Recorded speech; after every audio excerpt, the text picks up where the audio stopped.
আজ আমরা আবার সাফল্য আর অসফলতার বিষয়ে কথা বলবো। সফল ব্যক্তি কে হয় এবং অসফল ব্যক্তি কে হয়, এই বিষয়ে আমরা আগে অনেকবার কথা বলেছি। প্রত্যেক ব্যক্তি সাফল্য লাভ করতে চান, কিন্তু প্রত্যেক ব্যক্তি সাফল্য লাভের এই কাজে সফল হতে পারেন না। এবার এটা কেন হয়, এর পেছনে কারণটা কি? কারণ হলো ভয়। সফল ব্যক্তি হলেন তিনি যিনি নিজের সিদ্ধান্ত দ্বারা এই সমস্ত সংসারকে বদলে দিয়ে থাকেন, এবং অসফল ব্যক্তি হলেন তিনি যিনি এই সংসারকে দেখে এর বিষয়ে ভেবে নিজের সিদ্ধান্ত বদলে ফেলেন। প্রয়োজন হলো নিজের লক্ষ্যের বিষয়ে ভেবে দেখার, পথের বিষয়ে ভেবে দেখার।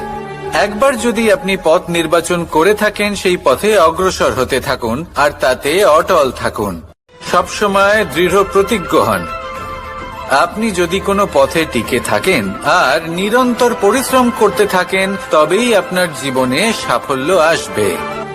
যদি কথায় কথায় লোকে কি ভাববে, লোকে কি বলবে, একথা ভেবে নিজের সিদ্ধান্ত পাল্টান, তাহলে কখনো নিজের লক্ষ্যে পৌঁছতে পারবেন না।